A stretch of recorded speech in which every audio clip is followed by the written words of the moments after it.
Hi friends. Today I'm playing with a cute little gingerbread man because several of you asked me about this and I had it on my list, so I thought I'd go ahead and do that today. I've already drawn one out and I can send this to you if you like. It will also be on my website under free drawings. But I was going to tell you, as you know, I'm really big into using those guidelines to help me draw things. I know this seems really simple, but let me tell you how I drew him. So what I did first is I kind of drew an A frame like this. And then I drew just to represent the center of his body, almost like we do with our flowers. And then I came straight out for his arms. And that just gave me a little bit of guidelines to follow, because if I'm just drawing freehand, I can get a little wonky. Of course, you can make these lines whatever angle you'd like. You know, if you want to make your gingerbread man a little bit wider stance, that's fine. And then I started above the center and just drew his head. Came around, went ahead and did his arm.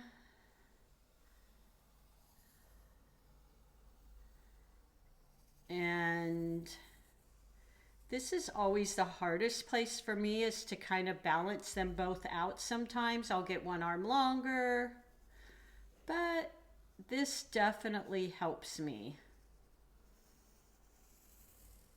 So there you go. That's kind of how I got the general shape. The rest was easy. 2 eyes, a mouth, however you want to do your mouth. And then I took an eraser and just erased the inside. This is my pearl wing or black wing pencil, as you know I love, with those replaceable erasers, so that I don't end up with a bunch of these laying around with no erasers. I'll link those for you. I just get them on Amazon. So anyway, that's how I drew my little gingerbread man or girl, whichever you're going to be making. So hopefully that helps. And here she is, or he is. I put a little bow on mine. You could put whatever you want on yours. You might want a scarf, or you may want to put a hat on yours. So many different variations here. And I am drawing my lines a little bit darker so you can see. What I will do is just go over it now that you've kind of seen the drawing, and roll my kneaded eraser over it just to lighten up some of those lines, because I'll probably give this as a card to somebody. I'm in the process of still making those. And this is a way to erase those lines without scrubbing your paper. So I really like this technique. And I've had this kneaded eraser for years and years. So there, it's very light now. And the technique we'll be using today will be wet and wet mostly. And I'm going to be using my number 8 round Velvet Touch, and probably my 6 round, just so that I can get into some of those smaller areas. And let's see, what else? This is my Artisto pad, which you know I love. This is the old version. I had a couple sheets left, so it's turquoise. The new pads are a beautiful bright quin magenta. They're 140 pound, cold press. Love, love, love them, as you know if you watch me. Such great texture. They're not cotton, but I think they do so well. And for the beginner, they're not a huge investment on your part. I will be using my MeiLang paints, Paul Rubens.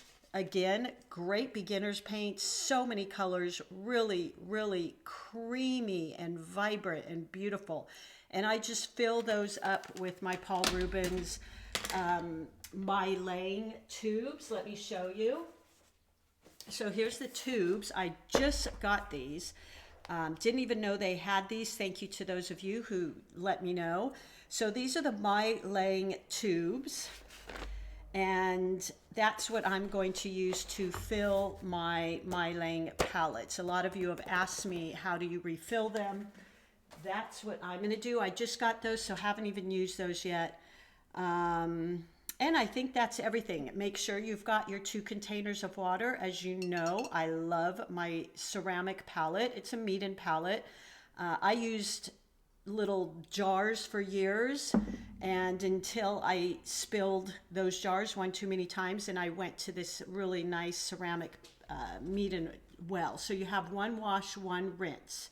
Make sure you're always washing and rinsing your brush. Let me grab my paper towel real quick.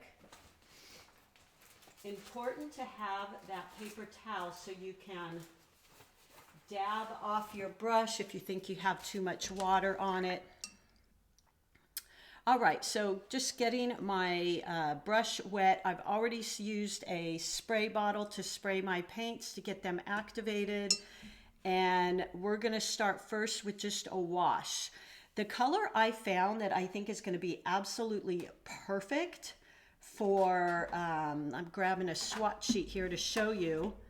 I think for my gingerbread man, I think the sienna is gonna be absolutely perfect.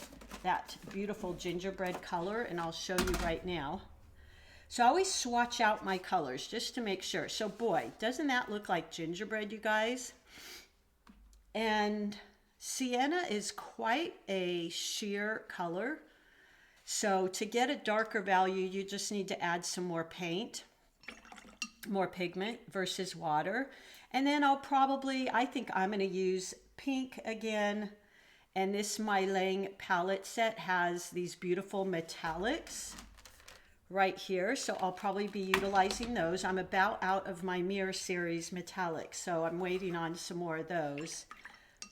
And I may use a little bit of maybe some orange or red, kind of depending for her cheeks. And then the last color is just going to be like a Van Dyke brown or a burnt sienna, just to go in around the edges of the cookie, the gingerbread man, just to create some shadows. So always practice on a sheet first to kind of get your values, always using a few different values in your painting to create that depth and interest. That's kind of my thing. And let's go ahead and get started. So I'm going to wet his head. And I'm not going to make sure there's no puddles. It's just I'm creating this wonderful shine. So no puddles here. I'm going to put the water in around, avoiding the eyes, which will be painted black, but I'm going to leave some white in there. And you can even leave a little bit of white space in the cookie, in the gingerbread man. You don't have to cover every single space. The beauty of watercolors for me is the different shades, and it's not just one solid color. For me, I love that about watercolors. So there I go. I've got a nice shine, no puddles, and then I'm going to go ahead and go into that sienna, and I'm going to put just a little bit in here. And this is going to be about 50-50, 50 paint, 50 water, and start going in. Just maybe use the side of my brush. And because this is wet, we're going to get this beautiful blend. Just going around and applying our first coat wash to him or her, whichever you decided on. There we go. And then I might just go in so I don't get a hard edge here and kind of wet that. There we go. Just kind of pulling that edge out so we don't get a line there. Now I'll go in while that's wet with a little bit more of that burnt sienna and start getting some blends here. And look at that. I mean, boy, burnt sienna was made for gingerbread, right? I think. It's got a beautiful color. Now, keeping in mind, this will dry lighter. So this will lighten up if you want to maybe pick up some of that paint, you can certainly do that. I even dropped some in, and then I blew on my sheet. If you have a straw, you could use that, but I'm going to just blow, because we want that cookie type of feel. We don't want it all to be just a solid color, right? Okay, and then I'm going to keep going down, avoiding, like I said, you can put whatever little designs. I put little squiggly lines on his arms and legs, but I'm just going in, painting around some of these buttons and the bows, and just wetting these areas, just dampening them. Again, no puddles, just making them shine. For beginners, I think this is the easiest way to begin painting, because the wetter you work, sometimes that can be harder and more challenging for the beginner. Then I'm going to go in and pick up some more of that paint, just drop it in. It'll go everywhere, it'll spread everywhere you've got water. And I'm not taking this paint all the way to where my water stops. I'm stopping just short of where the water stops so that I don't get a solid line. And then I can continue putting that water layer down. Yeah, if you can get used to, you know, just practicing with how much water you're putting on your paper, and putting enough to get that shine as a beginner, I think that's such a great beginner technique, because the more water you have, the more you have to learn and know how to control your watercolors. And for a beginner, that can be really crazy. For me, anyway, that was my experience. Some of you may be a real natural, and maybe controlling the water will be a lot easier for you. For me, I remember years ago, because I've been painting a long time, but I remember trying to figure out how to control my paint was quite challenging for me, and understanding how to keep it from going all over the place. So just starting with that sheen is gonna help you till you develop some confidence and get used to how watercolors work. So I'm gonna go in and just with the tip of my brush, light pressure, resting my palm on my table here, and go in almost holding my brush upright so I can use the tip of my brush and drawing in around those white lines I made it to kind of look like icing. Now another option here, but I very rarely use masking, which is a white type of fluid that you can put on things to white things out, and then you remove it after you've painted an area and it's white. I don't use that a whole lot. I just found I tend to rip my paper. I'm not real patient removing it, and I just kind of don't like it. So I'm always about saving the white spaces. For me, it's kind of like a purist outlook on painting. I was also told in college that using white paint and masking was kind of like a cheat. So that just stuck with me, I guess, in a lot of ways. So I'm just about done here. And as you can see, I've got some variations in the color, which is what I wanted, and what I really love about watercolors is getting the varying, uneven paint look, because It's very washy. To me, that's the beauty of watercolors. It looks very natural. So there we go. I might add in a little few darker hues here, darker values, just meaning there's more pigment on my brush.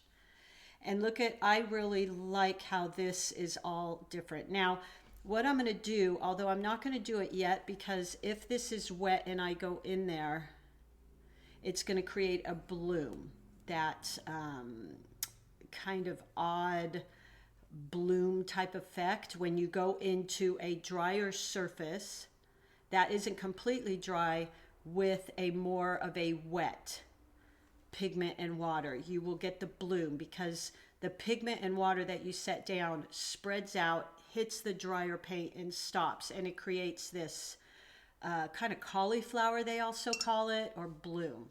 So I'm going to let that dry a bit. I'm just going to go in and add a tiny bit here. So try to wait when you are adding. At this point, it's already starting to dry and I don't want to go in and add. I'm going to wait for this to be dry. The way I'll know it's dry is it won't be cool to the touch. So this is still cool to the touch for me. I might just give it a little, because it's winter here and it's cool, it's going to dry a little, take a little bit to dry. The other thing while we're waiting for that to dry is today I'm just finding fun things. You could definitely use your different metallics. MeiLang has this beautiful royal gold metallic and all these different metallics you could use. I'm going to, I don't usually use this, but I'm seeing it all over that everybody's, you know, throwing a little sprinkles on everything. So I'm going to do a couple dots of that on here and see what we think. These are just for fun. They're fun cards I'm going to be sending out. So let me give this a shot with my dryer and just see if we can get that to, hold on, I got to grab my dryer. I try to leave my dryer out so I can just grab it. Hopefully you have that space that you can do that. And let's just give it a quick shot. As you know, I don't know how to edit, folks. So I know a lot of you appreciate that. So let's dry it a bit.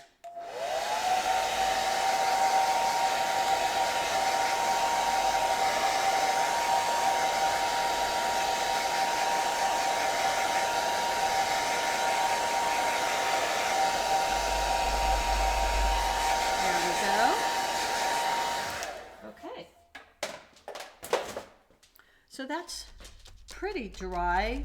At home, you may want to just let it set for a little longer. And then I'm going to go in with a little bit darker brown, maybe in here. This is, let's see, which brown is this in the MeiLang? This is their, wrong one. I think it's their Van Dyke brown, which is a little bit darker. Yeah, Van Dyke brown, burn brown, any of those you can go in. And I'm going to make a very light wash, meaning I'm going to have a lot more water than paint. And I'm going to go in and just kind of darken the edges a bit. Now, if you think you have too much water or pigment, you can just tap off like that, and that will get rid of a lot of it, so you're not going in with a pool of water. And let's just go around and using the side of the brush, I'm just going in. And then I'm going to wash and rinse my brush here. And I'm going to go in and just kind of soften that edge I just put in there. There we go. So I want kind of that mottled look where it looks like there's some shadows in there. And I do that with building layers. Building layers in my painting. I talk about that a lot because I think that's so important. Instead of going in with that darkest color to begin with, I like to build my colors up. A little bit of that push-pull here. Maybe tapping in. There we go. And now I'll go in there and just soften that line with a damp brush.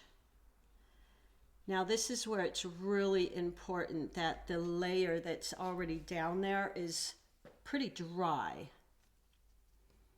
Okay. I rather like that. Might go in and just tap in a tiny bit more around the edges to create some shadow. Just barely tapping in.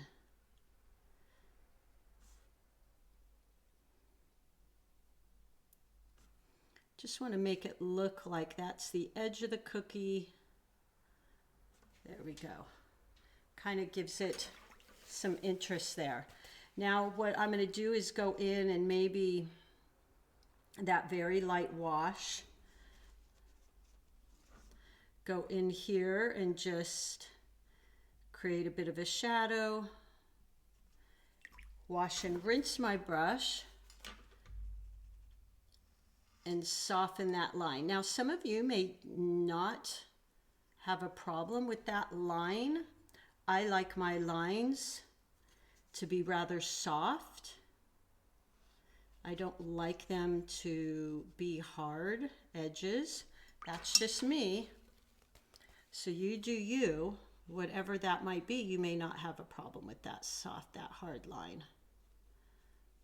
Okay, so I'm just creating some shadows here. Maybe a little in his foot. There we go. And the drier that base coat is, the better this technique is going to work. Wash and rinse my brush. Soften that line. There we go.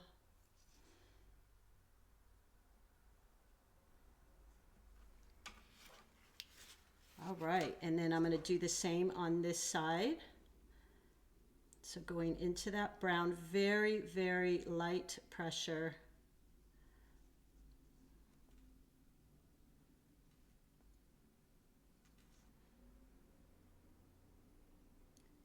And then going in with just a barely damp, clean brush and soften that.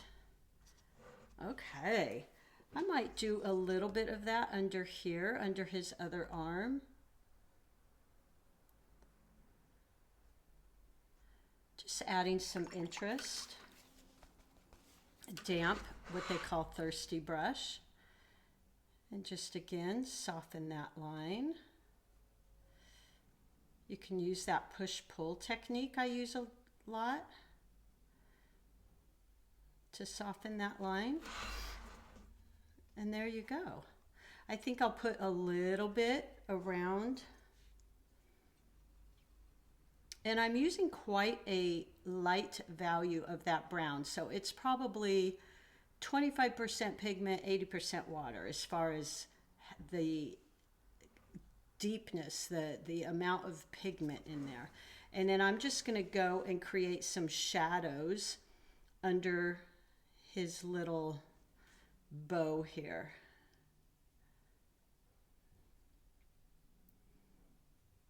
There we go. Wash and rinse my brush, tap it dry, and go in. Wash, rinse your brush. Softening those edges. There we go. Just again to create some interest.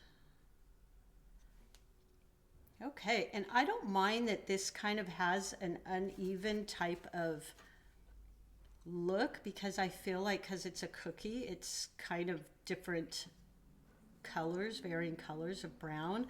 And then let's just let this dry. See if, yep, that's dry. Let's go in and do his eyes. So I'm going to do my eyes black. I don't usually use a lot of black, but I think in this case I will go ahead. You could also use a pen here, which actually I may grab my Micron pen. Let's see, where is my Micron pen? Let's see where to go. Here it is. And go in and just draw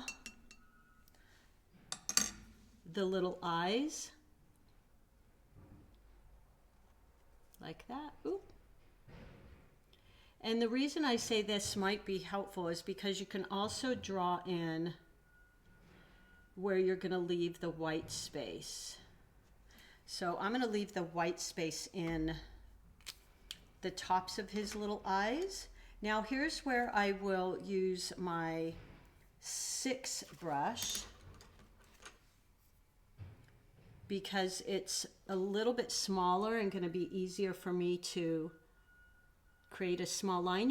You could just color this in with a pen too. I know some of you have said you use a pen because your hand's not quite as steady, and that's perfectly fine. So just coloring in his little eye here. Or if you've got a girl, coloring in her eye. There we go. So we've got our 2 eyes there. And let's see, this is almost dry. I think what I will work on next is maybe making some little like icing looking lines here. And I'm going to do these, I think I'll leave white, but I am going to do a blue. Let's see, which blue should I use?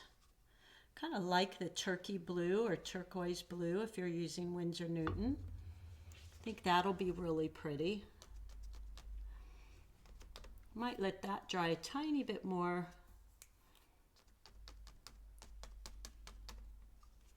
And I'm just going to create a light wash of blue over his little bow here.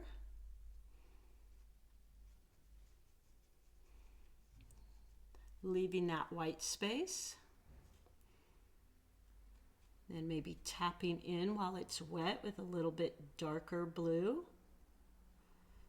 Just meaning a darker value.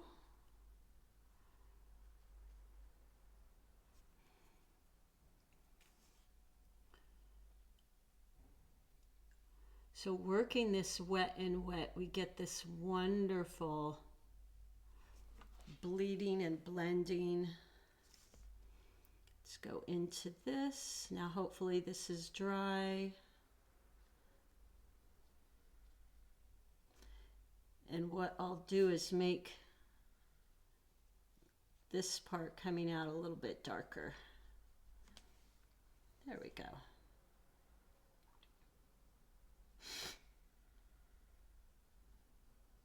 Now if yours is a girl's, you could make this pink, and I think that's awfully cute. So we'll let this dry a bit. Just touching in with some of the darker blue around where it goes into that knot, like that.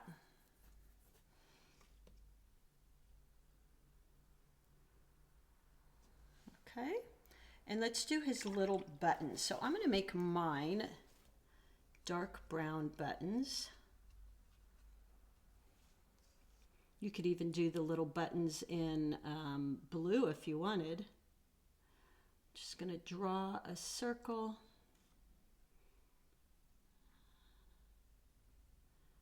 There we go. Let that dry, and then let's do his mouth. So I'm going to use a little bit of an orangey-ish red. So let's mix some of your red in with that orange. maybe a tiny bit more red. You know, here, this is your guy, so create whatever color you want. And it's just a little C. There we go. For his cheeks, we could go back to our Q-tip, which we've been loving. Get it a little bit wet. Go in and just do 2 dabs for his little cheeks. I'm telling you, we've been having fun with that Q-tip, haven't we? It's come in quite handy. And there you go. I'm going to go in and just darken that mouth a tiny, tiny bit. Grab some red and some brown. And just use the tip of my brush, a very light pressure.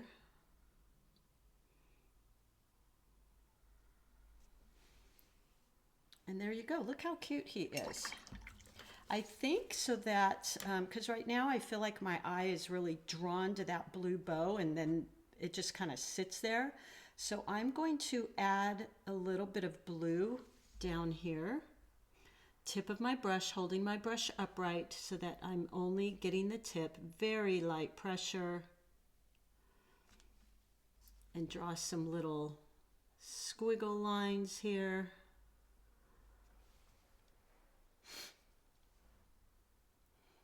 Maybe even,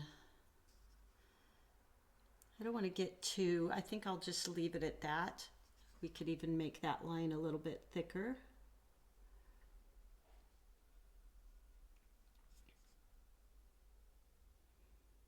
There we go, just to kind of move our eye around so that our eye didn't just get stuck right there. And even with my boys, I will add on some little eyelashes. That's just me. You can really do whatever you like here. Just little tiny ones, like that. And then once this is dry, I might even outline. Maybe we can outline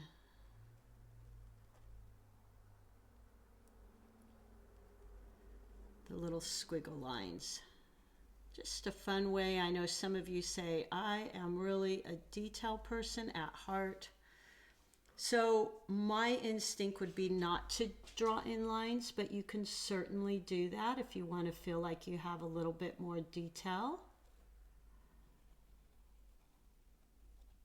You could outline this whole gingerbread man if you like. It's just really individual to you, what you would like yours to look like. I tend to leave things a little bit less unrefined, but look how cute he is. So simple, you guys. And what I think I'll do now is, I know he's a boy, but what I want to do is just put maybe, and he's kind of wet, so I'm not sure how I'm going to do this. Let's just put maybe a dot of glue right in the middle. And I'm going to sprinkle on a tiny bit of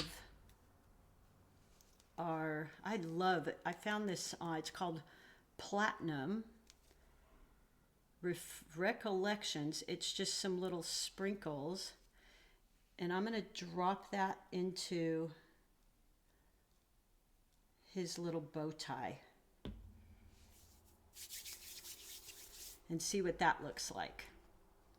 So as you can see, he's pretty basic, but yet he's got some things there you notice. Now with your buttons, I might go back in, add some more sprinkles there, all kinds of fun stuff. I could go in with my metallics from the MeiLang set and go in and add a few more things. That just give it a little bit more sparkle and shine. I know we're all really enjoying that right now. All the bling, right? I certainly like it. I'm finding that paint on everything, by the way, so that just gave it a little bit of a pop. I can't do anything in here really yet because that brown paint is still wet. I could possibly add a little dot in there to look like a button. And I think I'm about done. There you go. I think that was really fun. Get as much detail as you like. Make him unique to you. And I hope you enjoyed that. All right, everybody, check out my website. I offer lots of free drawings for the whole month. You can easily download them from there, and I have a lot of these little tutorial kits. They're $2.50, but you can have the drawing free if you like that too. And I will add this on that tutorial digital kit. You get the painting, you get the drawing, and you get the instructions and color sheets if you want to print those out and have them with you while you're doing the tutorial. That's something I would have loved from my teachers, as I used to go up at the end of the class and stare at their paintings trying to figure out their brush strokes and what they did, and then just have fun with this. Use your sparkles, your metallic paints. It's the holidays. Have fun, and I will see you all soon. Thanks so much.